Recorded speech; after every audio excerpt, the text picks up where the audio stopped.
What's going on, Imperials? It's Emperor Cubone here. The type chart in Pokémon has seen numerous revisions over the years in an attempt to strike a cohesive balance in the game so that each element has a reason for being there and, perhaps more importantly, a reason to actually be used. They do this by creating strengths and weaknesses between the types and even on occasion introduce immunities, letting one type just sit there totally unaffected by any attacks the opponents can throw. This is rarer to see, but what if it weren't? What if every Pokémon type had an immunity to something else? Currently, there are 7 Pokémon types with immunities out there. We have the normal type, which is immune to Ghost, and Ghost returns the favor by being immune to normal, but also fighting for good measure. Flying is immune to Ground, but Ground then is immune to Electric. Steel is immune to Poison. Dark is immune to Psychic, and Fairy exists to be immune to Dragon. And maybe except for that last one, you can look at all of these choices and see why they make sense. A properly grounded object will have the electricity harmlessly dissipate into the earth, a ghost would have a punch pass right through them, an object in the air won't be affected by any earthquakes, and you can't infect metal with a toxin to make it sick. So we will be striving to follow that same sort of logic when identifying what the other types might be immune to if that had been a requirement from the early days of Pokémon. But of course, bear in mind that does not mean that everything will have an immunity against it based on what makes sense.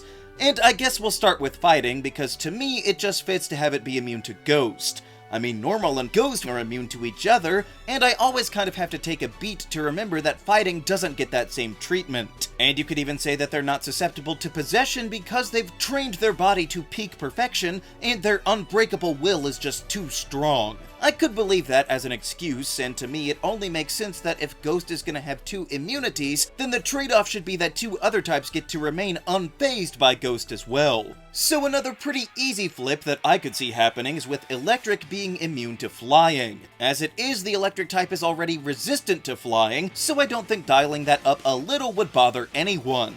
I mean, when you think about it, what's air gonna do against a lightning bolt? Blow at it? Or imagine a bird dive-bombing a power plant. That's gonna end up being a lot worse for our winged friend. Plus, it just clicks so well to make Electric immune here to perfect the triangle that it makes with the ground type, so that each one is immune to the next one in line. So that prospect is too good to pass up. And out of all of the other types, flying really does stand out as the most likely Electric immunity. Another strong contender in my eyes is Fire being immune to Ice. The relationship is pretty one-sided, and Fire is literally the only thing that can overcome the frozen status condition, so I think it's a small step to completely negate Ice impacting Fire at all.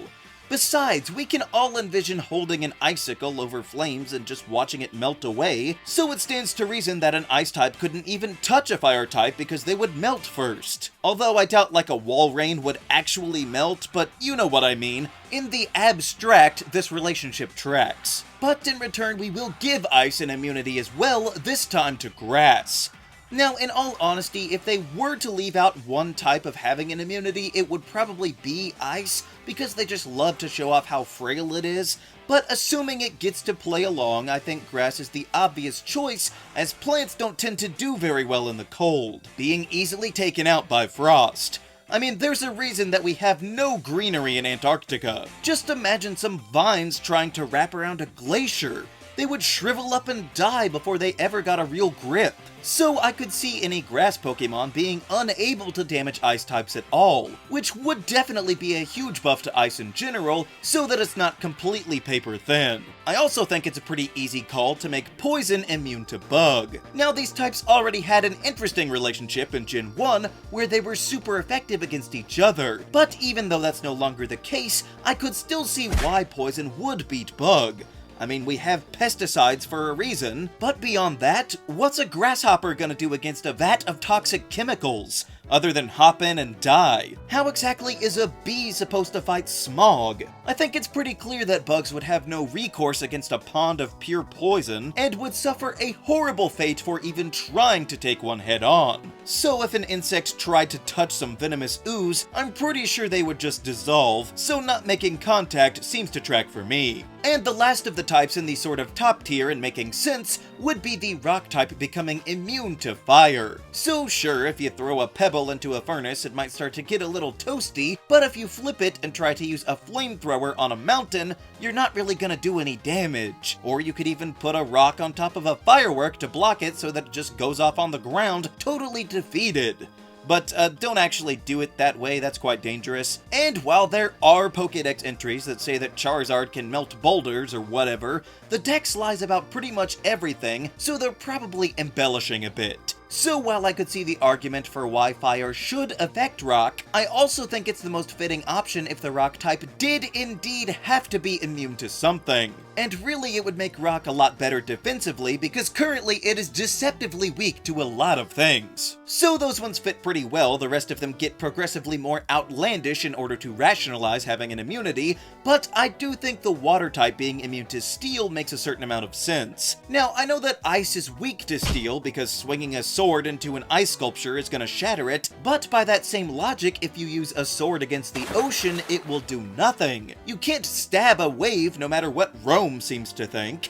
Even the largest metal vessels that we have can move through the seas, but once they pass, the water is undisturbed and it just carries on like normal. So it seems to me that water wouldn't actually care about steel at all. Firing a gun into water doesn't work all that great, and if anything, throwing a girder into the ocean would have it rust, not really hurting the water in any way. Also, this is a great way to nerf steel a little bit, because it is the best defensive type in the game. So if you could switch in something without a care, it would make them a lot less of a solid wall. Granted, that type being water might not be the best for balance since it is also a great defensive typing, but hey, it already resists steel, so it wouldn't actually benefit water all that much, while still being able to keep steel in check a little better. But to cover the last starter type in grass, I had a little trouble, but then it hit me that it could probably get away with being immune to fairy. Currently they have no special relation, but the magic of the fairy type seems to come from nature, with fairies living in and around forests all the time, but the plants just seem to ignore them. I mean, just look at the Glimwood Tangle and Balonley next to it. Those mushrooms don't care if the little sprites are there or not. A fairy's not gonna do anything to a field that it resides in, especially when it draws its power from the natural environment. So the justification for it might be a little thin, but of equal or greater value would be the gameplay implications, because fairy was quite dominant when it was first introduced, with very few things resisting it, while at the same time, grass is one of the weakest types out there. So it would work both to keep fairy in check a little bit better, while heavily boosting grass so that it can freely switch into fairies and shrug off a Moonblast or a Playrough. I like the implications of why they would be immune, but I love the mechanics of how it would balance both types that really kind of need it. So next I kind of struggled with Bug, because really bugs are kind of puny and would get hurt by a lot. However, I do think we could get away with an immunity to fighting. Currently, Bug and Fighting are the only two types that resist each other, so we might not want to lose that. But an immunity isn't too far off, and my main reasoning for this is because bugs can actually be pretty good at taking hits from people. You ever swatted a fly with your hand? It doesn't actually do all that much, does it? Which is surprising to me because if I got hit by something that big relative to my body size, I would be toast. But the bug doesn't even seem to notice. Just try and karate chop a gnat mid-air and watch nothing happen. Now, that would change if they landed on the ground, of course, but bugs gotta be immune to something, so I think this type that they've already been deemed to have an edge with could just squeeze by to make sense.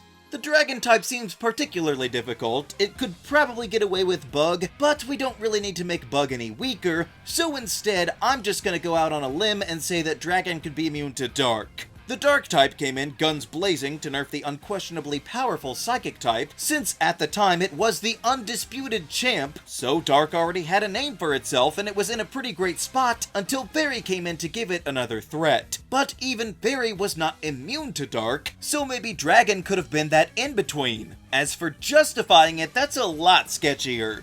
You could say that dragons used to rule in the Dark Ages, I guess, or that dragon morality is outside of the traditional confines of good and evil, so they wouldn't really care about the Dark type, or maybe dragons can just see through all of your dirty tricks so they don't fall for any of it. The reasoning isn't nearly as important as the balancing, because it would have been pretty fun to have the Dark type come in to counter the strongest type, but still have the rarest typing be there to be immune to the new one. I think it works on a gameplay level, maybe not so much from a lore perspective, but hey, we gotta include Dark in here somehow. Maybe we should have just gone with the Stellar type or the triple question mark type or something. Now that just leaves the last one as Psychic, and it is worth noting that technically, Psychic has had an immunity before, even if they didn't mean to. It was just a glitch in the game that in Gen 1, Psychic was immune to Ghost, despite the fact that Ghost was designed to be the counter to Psychic. But I think it's important to maintain that purpose for Ghost as a check for Psychic, so we will not be keeping that early happy accident. So then, what would make sense for Psychic? Well, I'm thinking that it could probably get away with Poison. I could see the rationale being an extreme case of mind over matter, where you train your mind so strongly that even if your body becomes infected with some venom, you remain unaffected. Besides, it's always been a bit weird to me that Psychic doesn't resist poison, because it really does need to resist something other than fighting in itself, since in practice that basically leaves Psychic to be a glass cannon, and it fits really well with Poison being the most prominent type in Gen 1 to secure Psychic's early throne even harder if they were immune. So I grant you that the reasoning is weak, but I think it works well enough. So with all of that, we see Ghost, Fighting, and Poison all have 2 immunities against them, yet somehow both Water and Rock made it through unscathed and have nothing immune to them. I guess you would see a lot more of those attacks being thrown out if nobody is immune to those types, but don't forget that resistances do still exist in this setup. I'm not saying that all of these immunities would be the greatest thing to fix the type chart, but it would still definitely be a lot of fun to try. Which immunities would you give to every Pokemon type? Let me know down in the comments. Also be sure to leave a like, share this video, and subscribe so that you too can become an Imperial today. And until next time, stay grounded!